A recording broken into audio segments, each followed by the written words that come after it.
तव कथामृतं तप्तजीवनं कविभिरीडितं कल्मषापहं श्रवणमङ्गलं श्रीमदाततं भुवि गृह्णन्ति ये भूरिदा जनाः। श्री रामकृष्ण वचनामृत परिच्छेद 74 74 मणि के प्रति उपदेश। हमने देखा था मणि श्री रामकृष्ण के पास रहते हुए 23 दिन से रह रहे, और हर बार जब हम ये सुनते हैं तो रोमांच जैसा हो जाता है। श्री रामकृष्ण के पास 23 दिन रहने का एक गृहस्थ को अवसर मिल रहा है। श्री रामकृष्ण के पास उनके डायरेक्ट डिसाइपल्स ब्रह्मानंद जी, लाटू महाराज, ये लोग तो रहते थे, प्रेमानंद जी रहते थे, हमेशा ही रहते थे। लेकिन मणि मास्टर महाशय 23 दिन तक रहे और भी रहेंगे इतने दिनों तक। टाइम निकाल कर किसी तरह से अपनी ड्यूटीज में से तड़ी मार के, जिसे बंगाल हिंदी में अगर बोलेंगे, किसी से ये करके और श्री रामकृष्ण के पास रह लिए। और ये रहना उनके जीवन का कहना चाहिए कि सर्वोत्कृष्ट जीवन का पोषण रहा होगा। जब वे श्री रामकृष्ण के सान्निध्य में कंटिन्यूसली रहे, कैसी मनस्थिति रही होगी आप उसकी कल्पना कर सकते हैं। संभवतः मैं सोच रहा हूं कि श्रीमद् दर्शन में से इसी पोर्शन का भी अगर उनका कहीं रेफरेंस मिले, उसको देखने का प्रयत्न करना चाहिए कि मास्टर महाशय इस समय के बारे में क्या बोलते हैं। कहीं न कहीं ये प्रश्न उठा ही होगा, उसको भी एक बार स्टडी करके देखने का प्रयत्न करेंगे।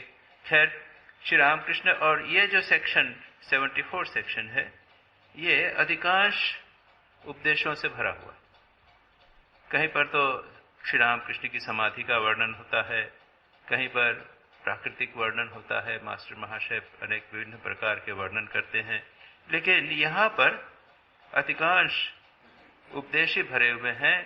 मास्टर महाशय नौबत में थे, श्री रामकृष्ण ने उनको बुलाया, आवाज देकर बुलाया और अपने से उसके साथ बातचीत करने लगे।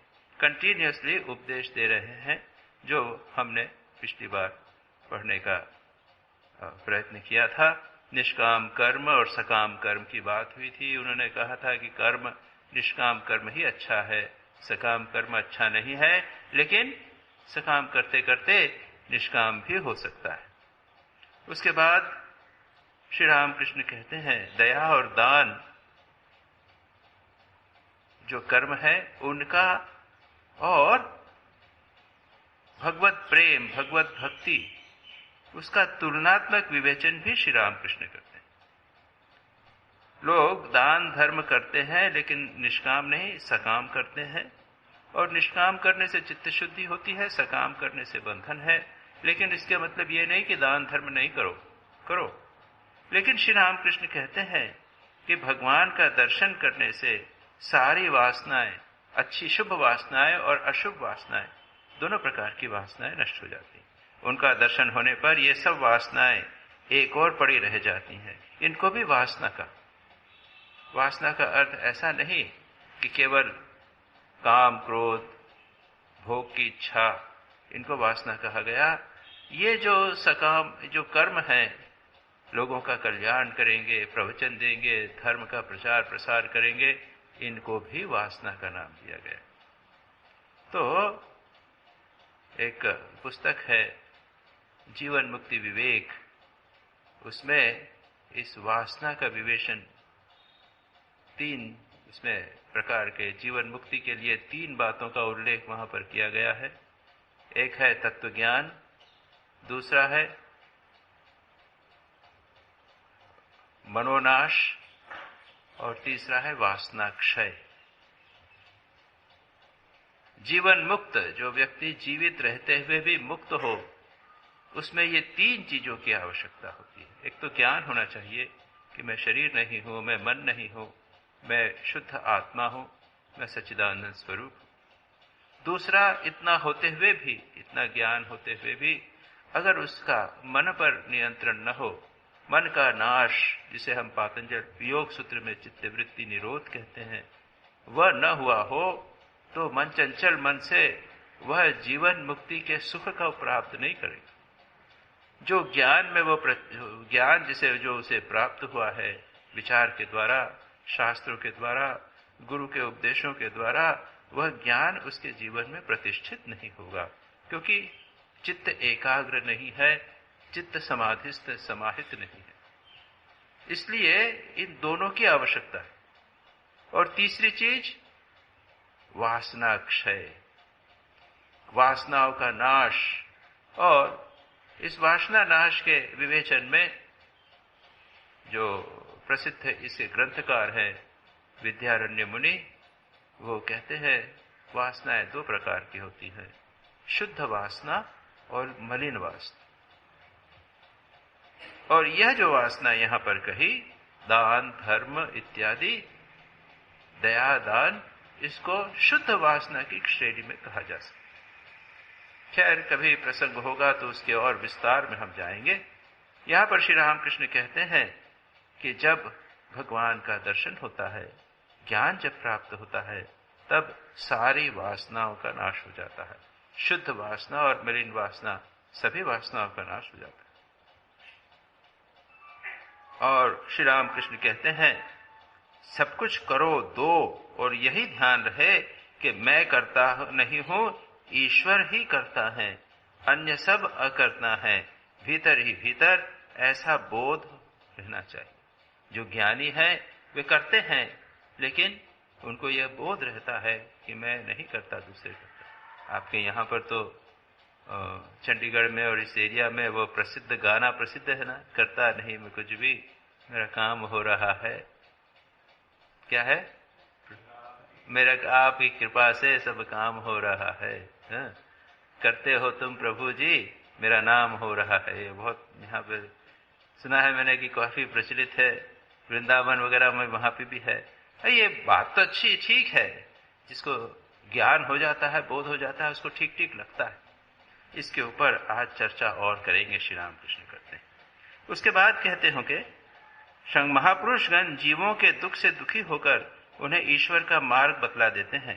शंकराचार्य ने जीवों की शिक्षा के लिए विद्या का अहम रखा था। जिन्हें ज्ञान हो गया है, तत्व ज्ञान हो गया है कि जगत मिथ्या है, फिर वो कर्म कैसे करेगा, इस पर बड़ा विचार होता है। एक बार जब ज्ञान हो जाता है तो उसके बाद उसे लगता है कि जगत तो असत है और जो जीव मेरे सामने वो ब्रह्म है, तो वह भी मुक्त है, मैं भी मुक्त हूं, ज्ञान कैसे दूंगा, उपदेश कैसे दूंगा। स्वामी ब्रह्मानंद जी कहते हैं कि कभी कभी मेरी ऐसी स्थिति हो जाती है कि मेरे लिए तुम लोगों को, अपने शिष्यों को बोलते हैं, तुम लोगों को किसी भी प्रकार का उपदेश देना मेरे लिए संभव नहीं होता। मुझे लगता है कि मैं किसे उपदेश दूंगा, ये भी तो ब्रह्म है, मैं भी ब्रह्म। तो इसलिए उपनिषद भी कई बार इसके ऊपर प्रश्न उठाते हैं कि जो ब्रह्मज्ञानी है वो उपदेश कैसे दे। और श्री रामकृष्ण उसका उत्तर यहां पर देते हैं कि उनका अहंकार थोड़ा सा लेश रह जाता है, थोड़ा सा अहंकार रह जाता है। और श्री रामकृष्ण कहते हैं कि भगवान विद्या का अहम उनका रख देते हैं। शंकराचार्य ने एक अहंकार रखा था, लेकिन वो विद्या का अहंकार रखा। हमारा क्या है? अविद्या का अहंकार है। मैं उपदेश दे रहा हूं, मैं ज्ञानी हूं, गुणी हूं, मानी हूं, मैं इतना सब कर सकता हूं। ये सब इस संदर्भ में जैन धर्म में की बात एक स्मरणीय है। आप जानते हैं वहां जैन धर्म में 5 परमेष्टि को प्रणाम करते हैं। मैंने एक आध बार यहाँ पर जैन नौकार मंत्र आप लोगों को बताया होगा। नमो अरिहंताणंग, नमो सिद्धानंग, नमो आर्याणंग, नमो वज्रायणंग, नमो लोवे सवसावनंग। ये 5 को नमस्कार करते हैं। ये प्रसिद्ध जैन मंत्र है, प्रसिद्ध नवकार मंत्र है। उसमें 5 कैटेगरी के लोगों को प्रणाम किया जाता है। पहला है अरिहंत, प्रॉफिट्स। अरे अब हमारे गुण, हमारे शरीर के भीतर, हमारे मन में जो शत्रु हैं उनको जिन्होंने नाश कर दिया है, इसको तीर्थंकर या प्रॉफिट करते हैं, उनको प्रणाम।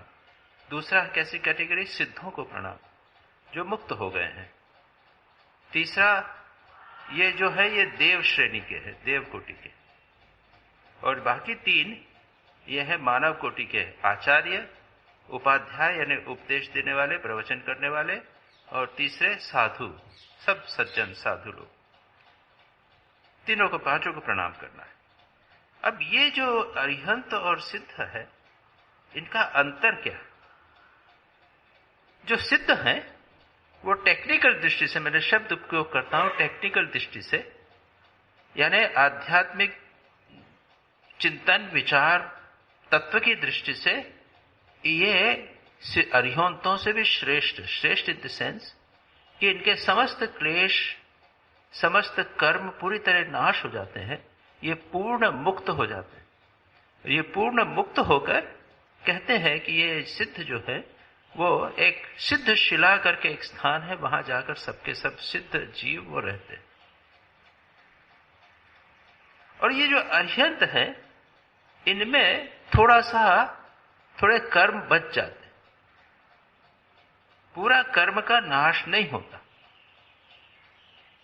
इस थोड़े से बचे हुए कर्म से वो धर्म प्रचार करते हैं, उपदेश देते हैं, लोक कल्याण के लिए, जगत कल्याण के लिए वे उपदेश देते हैं। श्री रामकृष्ण यही बोलते हैं। और उसके बाद में ये अरिहंत अंत में ये भी बाद में मुक्त हो जाते हैं। लेकिन इनमें विशेष क्षमता होने के कारण उनका नाम, उनको प्रणाम पहले किया था, नमो अरिहंतान।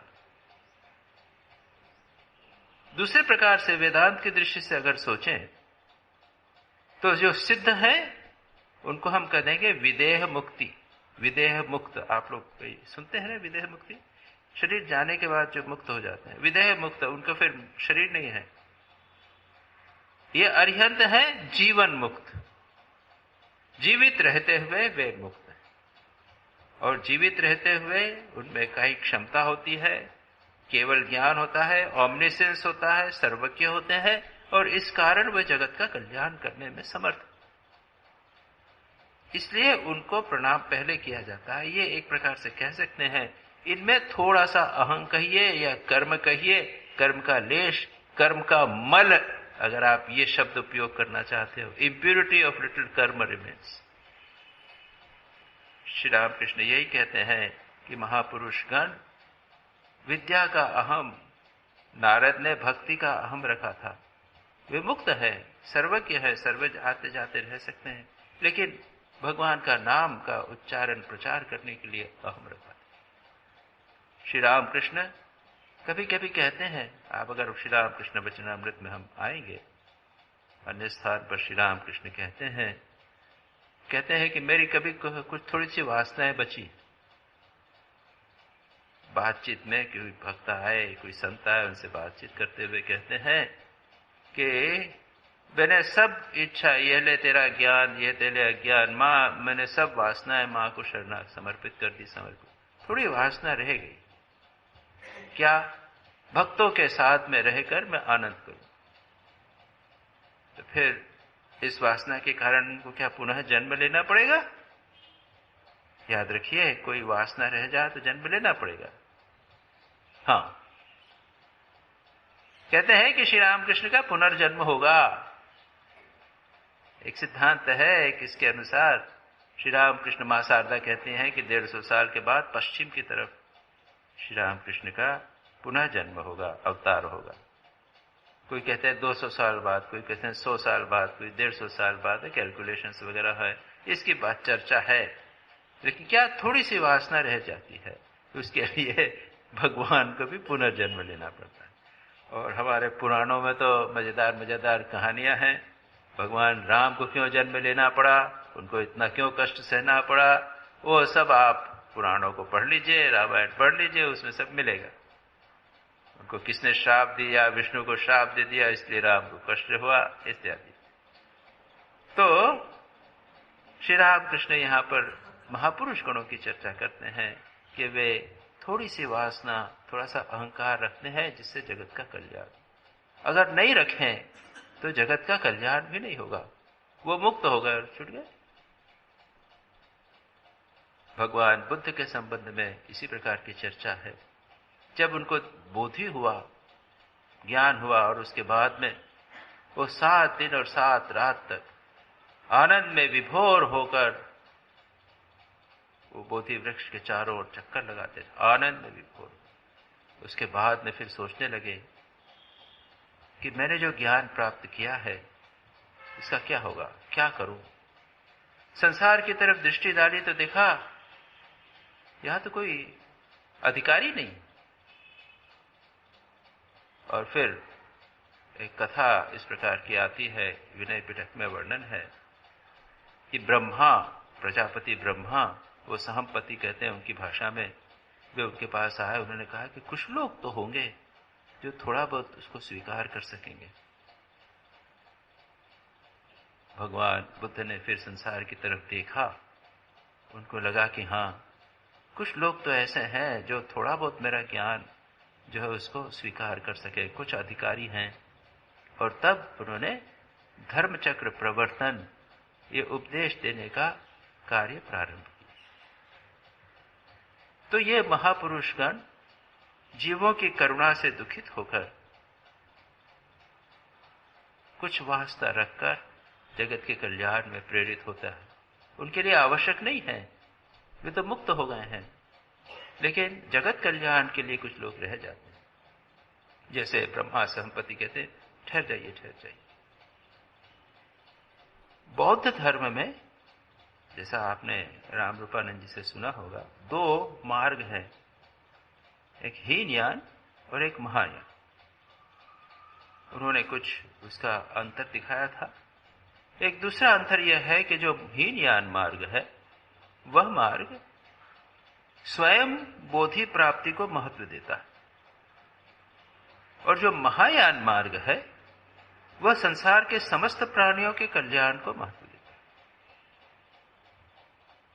महायान में बोधिसत्व के आदर्श को अधिक महत्व दिया जाता है। ये बोधिसत्व क्या है? ये बोधिसत्व ऐसे व्यक्ति हैं, ऐसे महापुरुष हैं कि जो ज्ञान प्राप्त करने की उनमें क्षमता होते हुए भी रुक जाते। नहीं, अगर मैं बोध प्राप्त कर लूंगा तो फिर मुक्त हो जाऊंगा। नहीं, जगत कल्याण के लिए वे मुक्त नहीं होते। एक ग्रंथ, बहुत प्रसिद्ध ग्रंथ है, बोधिचर्यावतार। बोधिचर्यावतार ग्रंथ में, उसमें एक जगह कहा गया है, लोग, संत लोग, साधु लोग, भिक्षु भगवान से प्रार्थना करते हैं कि प्रभु ठहर जाइए, आप अपने आप को बुद्धत्व में विलीन मत कीजिए, अपने ज्ञान को थोड़ा सा रोक लीजिए, जिससे जगत का कल्याण हो सके। तो ये एक विभिन्न प्रकार के कंसेप्ट्स हैं, बड़े सुंदर आइडियल हैं। एक तो है, स्वामी विवेकानंद कहते हैं, each soul is potentially divine, the goal is to manifest the divinity by controlling nature, external and internal, and be free. Do this by work, worship, psychic control, and philosophy, and be free. This is the whole of religion. 4 योगों के द्वारा अपने देवत्व का अभिव्यक्ति को ज्ञान प्राप्त जानकर मुक्त हो जाओ, ये जीवन का लक्ष्य। लेकिन दूसरे आदर्श के अनुसार इससे ऊंचा भी आदर्श, श्री रामकृष्ण क्या कहते हैं? तू मुक्त, अपनी मुक्ति चाहता है, तू निर्विकल्प समाधि में विलीन हो जाना चाहता, अरे उससे भी ऊंचा आदर्श। वो ऊंचा आदर्श क्या है? इस संसार के समस्त प्राणी जो हैं यही परमात्मा के रूप हैं, उनको मुक्ति में मदद कर। और इसलिए एक सुंदर श्लोक कभी कभी मैं चैंट करता हूं, एक 5 जगत कल्याण से संबंधित 4-5 श्लोक है। मैं समझता हूं कि आप सभी को याद करना चाहिए। आप जानते हैं, सर्वे भवन्तु सुखिनः, सर्वे सन्तु निरामया, सर्वे भद्राणि पश्यन्तु, मां कश्चित् दुःख भाग् भवेत्। ये गान तो आप जानते हैं। दूसरा क्या है? सर्वस्तरतु दुर्गाणि, सर्वो भद्राणि पश्यतु, सर्व सद्बुद्धिमाप्नोतु, सर्वत्र सद्वृत्त नंदतु, काले वर्षतु पर। अच्छा, फिर है दुर्जनः सज्जनो भूयात्, सज्जनः शांति माप्नुयात्, शांतो मुच्येत बंधेभ्यो, मुक्तश्चान्यान् विमोचयेत्। ये 3 श्लोक हुए। उसके बाद है काले वर्षतु पर्जन्य पृथ्वी काले वर्षतु पर्जन्य पृथ्वी काले वर्षतु पर्जन्य पृथ्वी शालिनी धान्य शालिनी, ऐसा काले वर्षतु पर्जन्य पृथ्वी लोकोयम क्षोभ रहितो ब्राह्मणा संतु निर्भया। फिर स्वस्ति प्रजाभ परिपालयन्ताम, न्यायेन मार्गेण मही महीपाम, ग्रो ब्राह्मणेभ्यो शुभमस्ति नित्यम, लोका समस्ता सुखिनः भवन्तु। एक पुस्तक आप देखेंगे, universal prayers, universal prayers by Swami Yatishwarananda ji, उसका करें। लास्ट पेज के ऊपर ये 5 श्लोक दिए गए। मेरा सुझाव है कि आप सभी उसको लिख लीजिए और उसको याद कर लीजिए। इसमें एक श्लोक है, दुर्जनः सज्जनो भूयात्, सज्जनः शांति माप्नुयात्। जो दुर्जन हो वो सज्जन बने, जो सज्जन हो वो शांति प्राप्त हो, शांत होवे। शांतः मुच्येत बंधेभ्यः, शांत व्यक्ति बंधन से मुक्त होवे। और मुक्तश्चान्यान् विमोचयेत्, जो मुक्त है वह अन्य को मुक्त करे। ये कितना सुंदर एक ग्रेडेशन दिया गया है। हमें देखना है हम कहां पर हैं।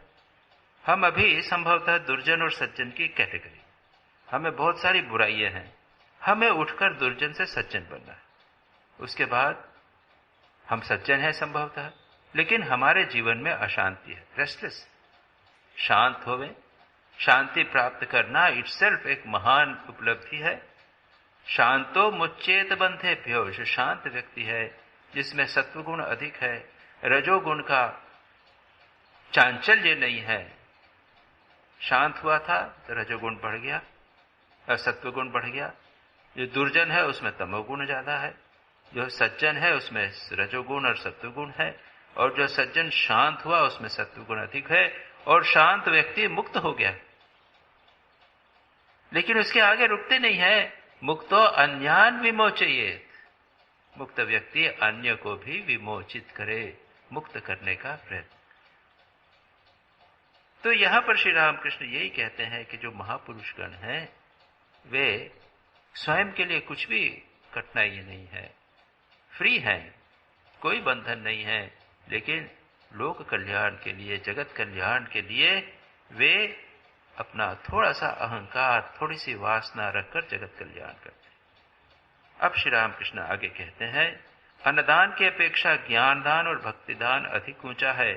चैतन्य देव ने इसीलिए चांडालों तक में भक्ति का वितरण किया था। अब ये चीज एक बहुत महत्वपूर्ण बात है, पिछली बार हमने थोड़ा सा इसके ऊपर विवेचन किया था।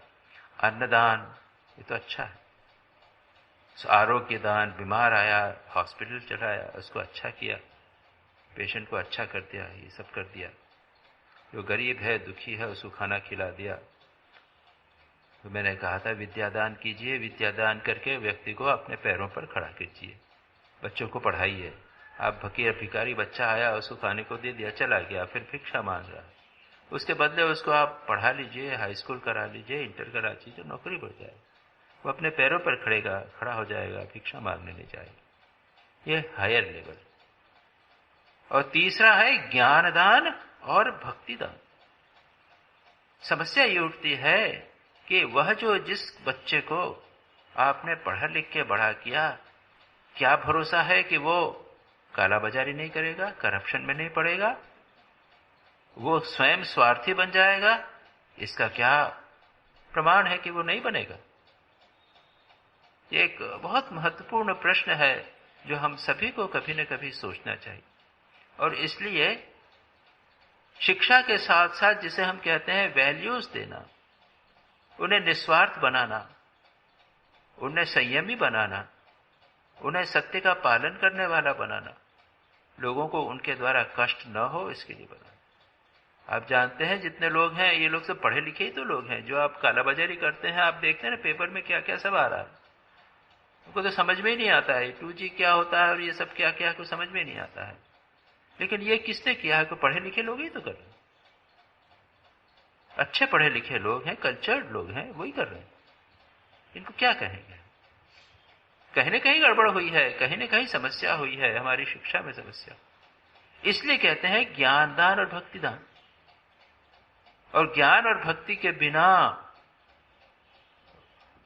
शिक्षा का कोई उपयोग नहीं, ये बात। और इसीलिए श्री रामकृष्ण कहते हैं कि अन्नदान और की अपेक्षा ज्ञान दान और भक्ति दान अधिक ऊंचा है। इसीलिए चैतन्य देव ने चांडालों तक में भक्ति का वितरण किया था। और हम देखेंगे कि जो हमारे संत हुआ कर रहे हैं, उन लोगों ने अपने शिष्यों में कोई शिक्षा दान का प्रयत्न नहीं किया, उनको लिटरेट बनाने का, मैट्रिकुलेट करने का ये प्रयत्न नहीं किया। उन्होंने उनको भक्ति और ज्ञान प्रदान करने का प्रयत्न किया, उनको संत बनाया। श्री रामकृष्ण लाटू महाराज को चाहते तो थे कि अरे पढ़े लिखे थोड़ा सा, यानी वो लाटू महाराज इलिटरेट थे, श्री रामकृष्ण इलिटरेट तो नहीं थे, निरक्षर तो नहीं थे, लिटरेट थे, थोड़ा सा लिखते थे, एक पेज उनका हाथ का लिखा हुआ है। उन्होंने बंगाली में लिखा था नरेंद्र शिक्षे देवे, नरेंद्र जो है वो शिक्षा देगा, हाथ से लिखा था। उनको इलिटरेट नहीं किया जा सकता। लाटू महाराज पूरी तरह इलिटरेट, निरक्षर आप अगर कहेंगे तो उसमें वो आएंगे। और श्री रामकृष्ण चाहते थे कि अरे निरक्षर तो नहीं रहे, थोड़ा बहुत तो पढ़े। तो चाहते, उन्होंने किताब मंगाई और बोला क अ आ ई कराया। उसके बाद में जब क ख ग घ करने लगे तो क का उसमें गड़बड़ हो गई थी। वो अपना बिहारी प्रोनाउंसिएशन क करते थे, क बंगाली को होता है, अरे क। अब किसकी गलती पता नहीं, गुरु और चेला थे एक दूसरे से बढ़ के, वही उनकी पढ़ाई खत्म हो गई। तो लिटरेसी नहीं हुई, लेकिन शिक्षा, कैसी शिक्षा? श्री रामकृष्ण थोड़े से लिटरेट थे, लेकिन उनके बड़े बड़े पंडित लोग आकर उनके चरणों में बैठते थे। ये संतों की शिक्षा और हम लोगों की शिक्षा में ये अंतर। वो लोग केवल वैल्यू एजुकेशन करते थे और कुछ। लाटू को रात भर जगा के ध्यान करा रहे। लाटू ने कहीं गलती कर दी तो उसकी परेड हो जाती थी।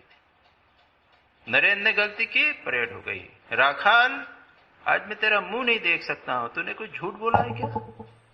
तेरे चेहरे के ऊपर काली छाप छाई। ये श्री रामकृष्ण यही कहते हैं। चैतन्य देव ने चांडालों को में भक्ति का वितरण किया था। भक्ति का मतलब केवल वो कीर्तन हरि बोल हरि बोल हरि बोल और कीर्तन के नृत्य मात्र नहीं, भक्ति के साथ में वैल्यूज भी आ जाती हैं।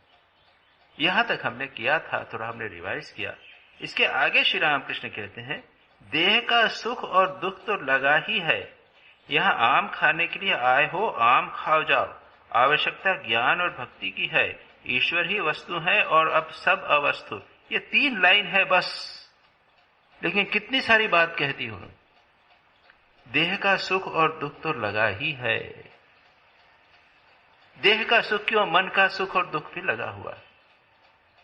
कोई भी व्यक्ति जीवन में, संसार में ऐसा नहीं जो प्योर सुख, उसके जीवन में दुख नहीं है, ऐसी बात नहीं। अभी मैंने सुना एक सज्जन, हमारे भक्ति ही हैं, इनिशिएटेड डिसाइपल, उन्होंने डिसाइड किया है इंडिया छोड़ के वो कनाडा चले जाएंगे परमानेंटली। उनको वहां पे परमानेंट सिटीजनशिप मिल गई है। मैं क्यों? कनाडा ये तो इकोनॉमिकली जो है वो फर्स्ट कंट्री है। जो आपका नेशनल डेवलपमेंट का जो इंडेक्स है उसमें इंडिया का नंबर शायद 126 के करीब आता है और कनाडा पहला है। यानी इकोनॉमिक दृष्टि से, आर्थिक दृष्टि से, सबसे शिक्षा की दृष्टि से, स्वास्थ्य की सबसे समृद्ध देश है सारे विश्व में कनाडा। अमेरिका से भी, यूनाइटेड स्टेट्स ऑफ अमेरिका से भी अधिक समृद्ध देश माने। और काफी जमीन है, पॉपुलेशन कम है, कोई चिंता नहीं है, पैसा खूब मिलेगा, स्वास्थ्य मिलेगा, अच्छा मिलेगा, खाना पीना मजा है। आज के जमाने में जैसे हम कहते हैं ना, पहले जमाने में स्वर्ग हुआ करता था ना, स्वर्ग की कल्पना करते थे, स्वर्ग वो स्वर्ग। उन्होंने डिसाइड किया वो स्वर्ग में चले जाए। लेकिन स्वर्ग के बाद दुख नहीं होता है क्या? स्वर्ग में भी दुख होता है, जानते हैं ना, स्वर्ग में बहुत दुख होते। कर्म फल जब नष्ट हो जाता था, फिर वो स्वर्ग से क्षीणे पुण्य मर्त्यलोके विशंति। अमेरिका के में दुखी नहीं है क्या? कर्नाटक के लोगों के अंदर टेंशन नहीं होता है क्या? वहां डिप्रेशन नहीं होता है क्या? ये सब होता। और पैसा बढ़ता जाता है तो ब्लड प्रेशर बढ़ता जाता है। मैं कई बार बता चुका हूं उसको। प्रोपोर्शनेटली जितना पैसा बढ़ता जाएगा ब्लड प्रेशर बढ़ता जाएगा। तो आप मत समझिए कि वहां पे बिल्कुल 100% सुख ही सुख है।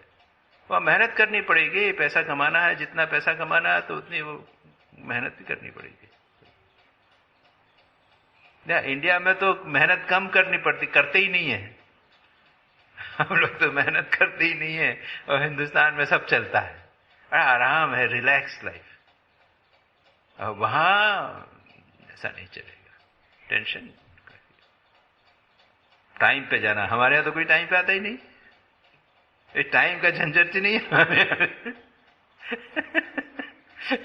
खैर, मैं कह रहा हूं कि जीवन में कोई भी व्यक्ति, संसार में कोई भी व्यक्ति ऐसा नहीं जो सुखी, किसी न किसी प्रकार का दुख उसको हमेशा लगा रहे। और स्वामी विवेकानंद इसीलिए कहते हैं, हैप्पीनेस या pleasure is not the goal of life. जीवन का उद्देश्य, लक्ष्य हैप्पीनेस नहीं है, या प्लेजर जिसे आप कहते हैं सुख, वो नहीं है। Knowledge is the goal of life. यहाँ भक्ति, श्री रामकृष्ण भक्ति और ज्ञान की बात कर रहे हैं, या और भी कुछ आएगा। आवश्यकता ज्ञान और भक्ति की। बिना उसके ज्ञान के, बिना ज्ञान के आनंद जिसे कहते हैं वो नहीं मिलता। सच्चिदानंद तो हमारा स्वरूप ही है, और हम खोज कहां रहे हैं? कनाडा में। खोज कहां रहे हैं? पैसे में। अरे स्वरूप तो हमारा, सच्चिदानंद स्वरूप हमारे भीतर ही है। संतोष जिसको मिला, संतोष, बस उसको फिर किसी प्रकार की आवश्यकता। यह असंतोष, अशांति, हमारी वासनाएं, इच्छाएं, अतृप्त इच्छाएं, वासना एक के बाद एक बढ़ती चली जा रही है, इससे दुख हो रहा है। और हम सोच रहे हैं कि तो ये एक बहुत महत्वपूर्ण बात है। इसके विवेचन में अगर मैं जाऊंगा तो समस्या बहुत लंबा हो जाएगा। देह का, श्री रामकृष्ण केवल देह के सुख की बात करते हैं, मन की सुख की और मन के दुख की भी बात है।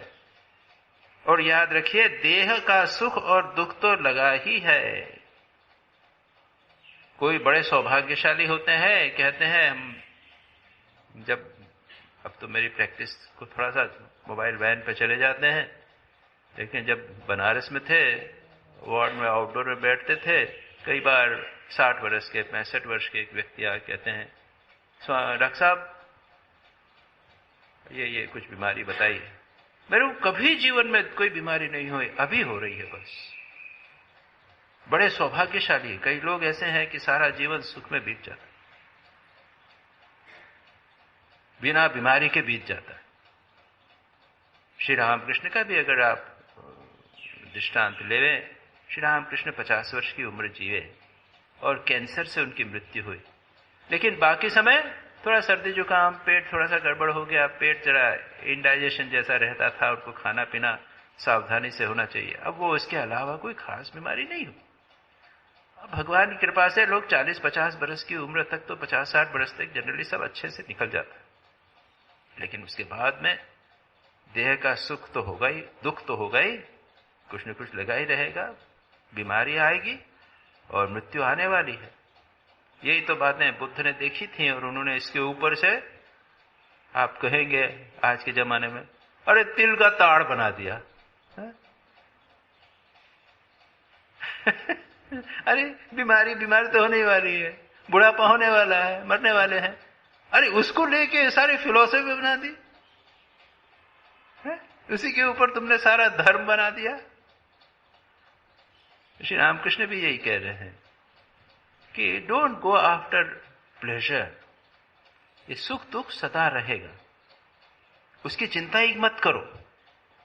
This is a very important, एक बहुत महत्वपूर्ण ये सिद्धांत है। सुख और दुख की चिंता मत करो।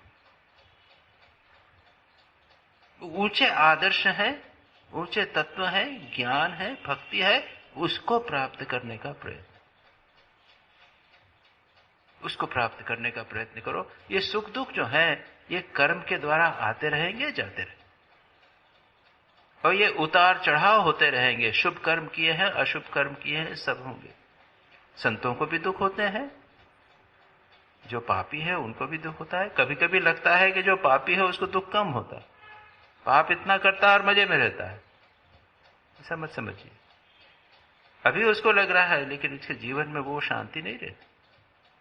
ये बड़ा कॉम्प्लिकेटेड विषय है, और अगर मैं सुख और दुख के ऊपर विवेचन करने जाऊं तो बड़ा लंबा हो जाए। शास्त्रों में 3-4 व्यक्तियों के दृष्टांत दिए हैं सुख के, बाकी सब में कहा है कि दुख हुई जीवन में ज्यादा है। एक बच्चे का सुख, छोटा बच्चा है, आप देखेंगे कितना आनंद में रहता है, उसको कोई चिंता नहीं है, बस माँ का है, बस माँ होनी चाहिए, माँ दे देगी खाना, बस दिन भर खेलता कूदता आनंद करता है। भूख लगी कि रोने लग गया, या माँ के पास चला गया, माँ ने दे दिया, खत्म। ये बच्चे का सुख को आदर्श रूप से बताया। एक दूसरा कहते हैं एक महाराजा का सुख। एक बहुत बड़ा महाराजा है, चक्रवर्ती महासम्राट है या राजा है, उसके सुख की वर्णन किया। उसमें तो उसको तो जो सेठ का सुख है उससे ज्यादा सुख है, जो जितने प्रजा का सुख है उससे सबसे ज्यादा सुख है, वो दूसरा सुख है। तीसरा कहा है विद्वान का सुख। जो विद्वान है, साइंटिस्ट हैं, जो चिंतनशील व्यक्ति हैं, वो सब ये बाहरी सुख नहीं, उनको तो ध्यान करने में, विचार करने में, कोई गवेषणा रिसर्च करने में, फिलोसॉफिकल स्टडी करने में, एस्थेटिक्स में, म्यूजिक में, इनमें सुख अधिक मिलता। ये तीसरा लेवल किया। और चौथा लेवल कहते हैं ब्रह्मज्ञानी का सुख।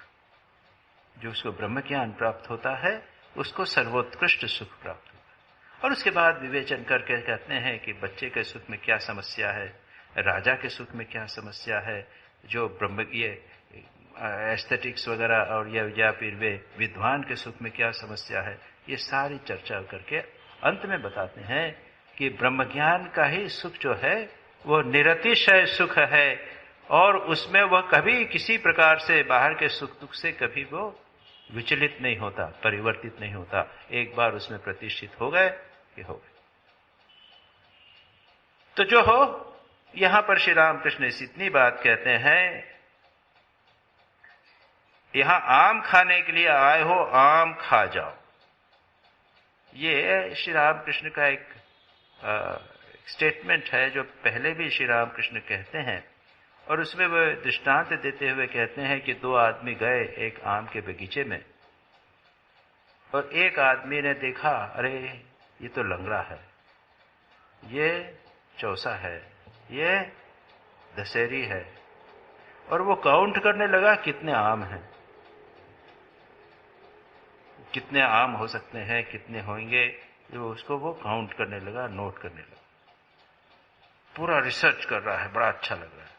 दूसरा आदमी क्या कर रहा है, आम तोड़ा और मजे से खा रहा है। कौन विद्वान, कौन बुद्धिमान? श्री रामकृष्ण ये कहते हैं, आम खाने के लिए आए हो, आम खाओ। ये आम खाना यानी ज्ञान और भक्ति प्राप्त करो। ये संसार के सुख दुख के चपड़े में मत पड़ो। संसार के पैसा कमाना है, ये करना वो करना, इसमें नहीं। ज्ञान और भक्ति प्राप्त कर लिया यानी आम खा लिया, इसमें ही आपको अतिशय निरतिशय सुख प्राप्त होगा। ऐसा सुख जिसमें कोई भी कहना चाहिए खींचतान नहीं है, उसमें कोई टैग लगे हुए, आजकल अगर शब्द यूज करो, कोई टैग लगे हुए नहीं है। राजा का सुख में ही है तो उसको लगता है कि दूसरा राजा मेरे से नहीं ले जाए, उसको ये हमेशा डर लगा रहता है। उसके जो पीछे लोग लगे हुए हैं, चापलूस लगे हुए हैं, तो उसको गिराने वाले भी, षड्यंत्रकारी भी लगे हुए। मंत्री को सोचना पड़ा वो ठीक है कि नहीं ठीक है, ये सब करना पड़ता, चिंता रहती। विद्वान को भी लगता है कि दूसरा वाला मेरे से श्रेष्ठ तो नहीं हो जाएगा। एक संगीतकार है तो अच्छा, संगीत में तो मजा आता है, लेकिन दूसरे ने अगर संगीतज्ञ अच्छा आ गया, उसने कुछ डिफीट कर दिया, उससे ज्यादा हो गया, तो उसको चिंता खराब लगेगा। और संगीत में एक आध दिन गला खराब हो गया तो गया, कई समस्या सभी में। इसलिए शुद्ध ज्ञान और भक्ति अगर प्राप्त करो तो सब ठीक है। और अंत में श्री राम कृष्ण कहते हैं ईश्वर ही वस्तु है और सब अवस्तु। ये श्री राम कृष्ण के छोटे छोटे स्टेटमेंट, ये कोटेशंस, ईश्वर ही वस्तु और सब अवस्तु। नित्यानित्य वस्तु विवेक, नित्य और अनित्य का विवेक। ईश्वर ही नित्य वस्तु है, बाकी सब क्या है, अनित्य है, इसलिए उसको अवस्तु का। वस्तु है ही क्या, ये वस्तु है, ये वस्तु है, इट इज ए थिंग है क्या। अवस्तु यानी जो बना नहीं रहता, स्थायी नहीं रहता, नित्य नहीं रहता। जो नित्य रहे उसको कहते हैं वस्तु। ईश्वर ही एक एकमात्र सत्ता है जो सदा विद्यमान रहेगी, बाकी सब जो है वो चली जाएगी। ये नित्यानित्य वस्तु विवेक बहुत महत्वपूर्ण है। श्री राम कृष्ण स्वयं कई बार इसकी बात करते हैं। तो इस प्रकार से ये कुछ पोर्शन बहुत सुंदर है। अब एक दूसरा पोर्शन प्रारंभ होता है, दूसरा विचार है, बड़ा सुंदर विचार है, दार्शनिक विचार। श्री राम कृष्ण कहते हैं सब कुछ वे ही कर रहे हैं। अगर यह कहो कि सब कुछ उनके मत्थे मढ़कर, फिर तो मनुष्य खूब पाप कर सकता है, तो यह ठीक न होगा। क्योंकि जिसने यह समझा है कि ईश्वर ही करता है और जीव अकर्ता, उसका पैर कभी बेताल नहीं पड़ता। इंग्लिशमैन जिसे स्वाधीन इच्छा, फ्री विल कहते हैं, वह उन्हीं ने दे रखी है। जिन लोगों ने उन्हें नहीं पाया, उनमें अगर इस स्वाधीन इच्छा का बोध न हो तो उनसे पाप की वृद्धि हो सकती है। अपने दोषों से मैं पाप कर रहा हूं, यह ज्ञान अगर उन्होंने न दिया हो तो पाप की और भी वृद्धि होती है। जिन्होंने उन्हें पा लिया है वे जानते हैं स्वाधीन इच्छा नाम मात्र है, वास्तव में वे ही यंत्री हैं। मैं केवल यंत्र हूं, वे इंजीनियर हैं, मैं गाड़ी। छोटे से में एक बहुत इंपॉर्टेंट फिलोसॉफिकल ट्रुथ के बारे में, फिलोसॉफिकल बात यहां पर दर्शन की बात की गई, और वो है भगवद इच्छा और स्वाधीन इच्छा। हमारी स्वाधीन इच्छा, फ्री विल है क्या, हम कुछ करते हैं क्या, या भगवान ही सब कर रहे हैं। ये लोग, ये उनके लिए है जो भगवान को मानते हैं,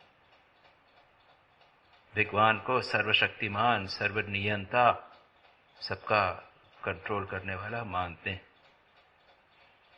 वो उन लोगों के लिए नहीं है जो भगवान को नहीं मानते। बौद्ध धर्म और जैन धर्म ये सर्वनियंता अंतर्यामी भगवान को नहीं मानते। बौद्ध धर्म तो भगवान को मानता नहीं, वो तो कर्म को मानता है, और मानता है कि यह जो जगत है वो तो प्रवाह मात्र है। वो जिसे कहते हैं ना, विज्ञान का क्रम चल रहा है, उसको देखते रहो बस। जो कुछ हो रहा है तुम साक्षी भाव से देखते रहो। और जैन धर्म क्या मानता है? जैन धर्म ईश्वर को नहीं मानता, कर्म को मानता है। वो कहता है कि कर्म के द्वारा हम अपने कर्म को काट सकते। कई प्रकार के कर्म कहते हैं। एक प्रोसेस है जिसमें कहते हैं, एक है संवर और निर्जरा, ये दो प्रोसेस बोलते हैं। एक होता है आश्रव। सारी फिलॉसफी है किस प्रकार कर्म आत्मा में जुड़ते हैं। आत्मा को मानते हैं सच्चिदानंद स्वरूप जैसा है, वह आत्मा जो है उसमें कर्म जुड़ जाता है, और इसलिए कर्म कष्ट के कारण कष्ट होता है। जो कैसे होता है, आत्मा में कैसे जुड़ता है, वो एक फिलॉसफी बताई। उसको दूर कैसे करना, उसके दो उपाय बताए। एक है संवर, रोकना, कर्म अंदर न घुसे उसके लिए प्रयत्न करना, और दूसरा जो कर्म अंदर घुसे हुए हैं उनको निकालना, निर्जरा। यह है जैन धर्म का सीख। वहां ईश्वर की बात नहीं आती, सब आदमी कर्म के द्वारा होता है। शुभ कर्म करोगे, कर्म बंधन होता है। यहां तक कहते हैं कि अगर ऐसा ऐसा कर्म करोगे तो तुम्हारा तीर्थंकर का कर्म बंधेगा। क्या मतलब? अगर आप बहुत शुभ कर्म करोगे, तपस्या करोगे, अपने को उत्सर्ग करोगे, तो आपका जो कर्म है तीर्थंकर, आप आगे पता नहीं कई जन्मों के बाद में, कई युगों के बाद में कभी कभी आप तीर्थंकर बने। उनकी बड़ी मजेदार फिलॉसफी है। एक फिलॉसफी के अनुसार कहते हैं रावण कई कल्पों के बाद में रावण तीर्थंकर बने, इस प्रकार का।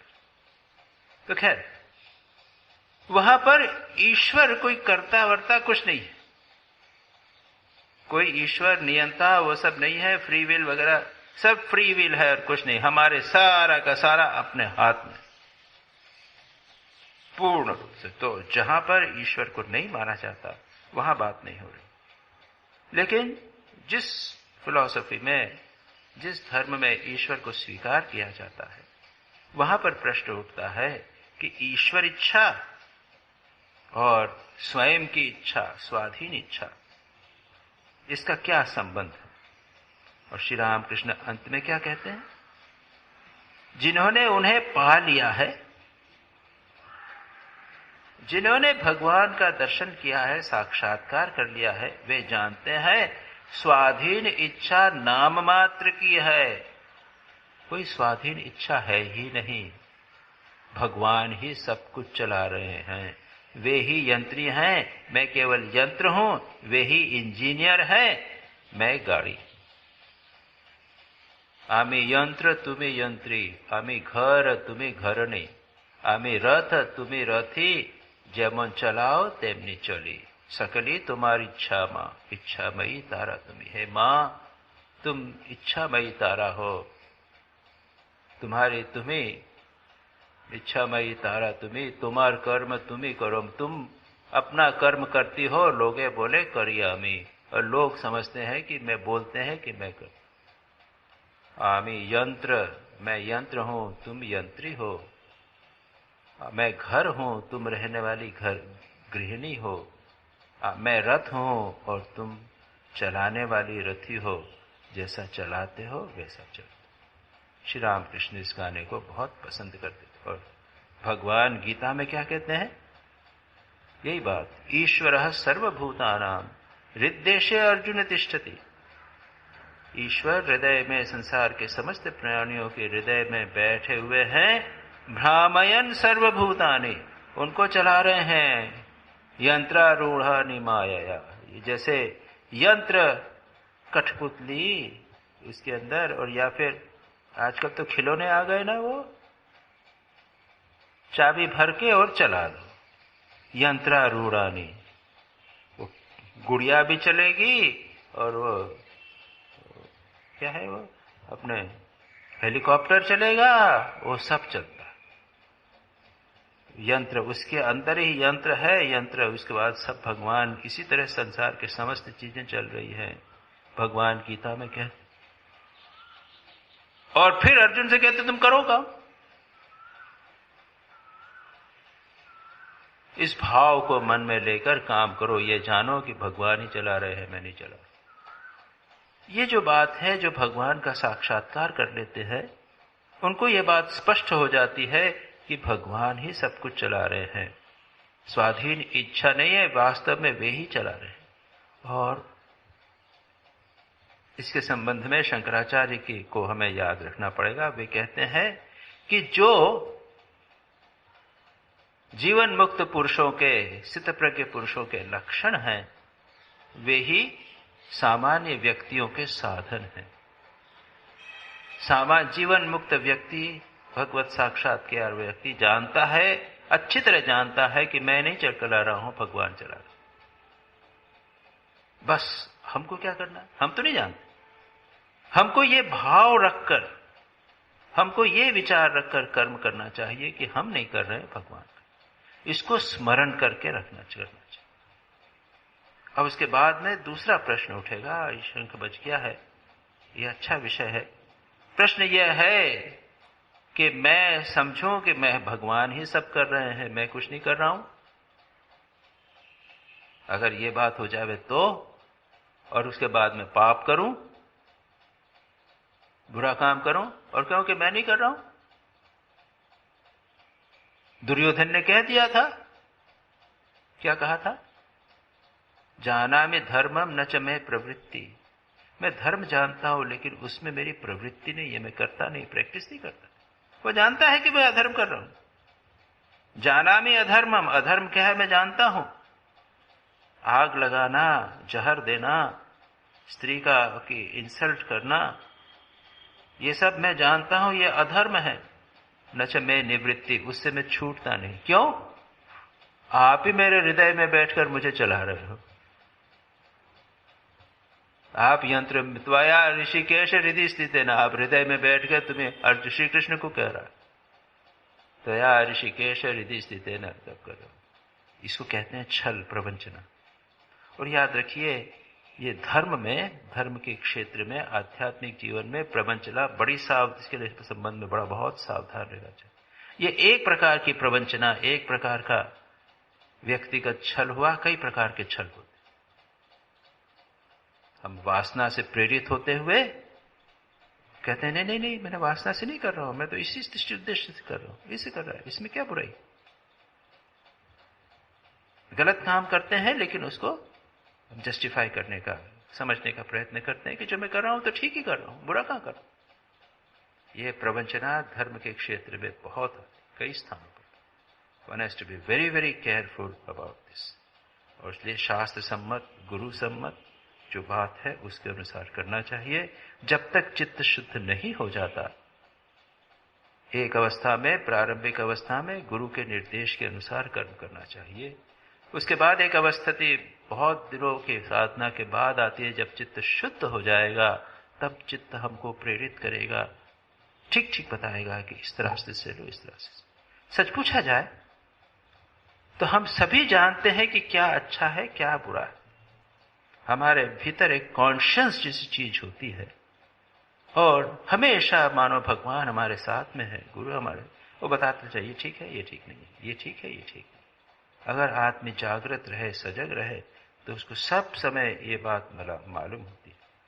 दुर्भाग्य यह है कि हम उस बात को सुनते नहीं, हमें निर्देश मिलते चले जाते हैं, उसके हम पालन नहीं करते। अगर हम हमारे जीवन में जो निर्देश प्राप्त होवे, अंदर से निर्देश प्राप्त होवे, उनको एक एक करके बराबर बराबर पालन करते जाएं, तो आप देखेंगे आपको और निर्देश, स्पष्टतर निर्देश दिखते चले जाए, और आप ठीक ठीक रास्ते पर बराबर चलते चले। तो यहां पर श्री रामकृष्ण कहते हैं, भगवान स्वयं थोड़ी सी स्वाधीन इच्छा रख देते हैं, जिससे व्यक्ति अपने पापों से बचता है। अरे बाबा ऐसा नहीं करना चाहिए, मुझे नहीं, मैं करता हूं, ये भाव है। उच्चतर अवस्था है जब मैं अकर्ता हूं, भगवान ही करता है। ये तो बात उच्चतम है। जैसा कहा उस समय फिर उसको लगता ही नहीं है कि मैं करता हूं, सभी कुछ भगवान करता है, बहुत दूर की बात है। तब तक, जब तक वह बात में प्रतिष्ठित नहीं हो, तब तक हमें स्ट्रिक्टली मॉरल लाइफ लीड करना चाहिए, पाप से दूर रहना चाहिए, पुण्य, पाप और पुण्य का विवेचन करके, धर्म और अधर्म का विवेचन करके धर्म के मार्ग पर चलना चाहिए। उसमें समस्याएं होंगी, याद रखिए, धर्म का मार्ग इतना आसान नहीं, पुण्य का मार्ग इतना आसान नहीं है। जो लोग भगवान में जब तक हम प्रतिष्ठित नहीं हो जाते, तब तक ये संघर्ष का मार्ग है। यहां पर बंद करते हैं, इसके आगे की चर्चा हम अगली बार, आगामी शनिवार को करेंगे।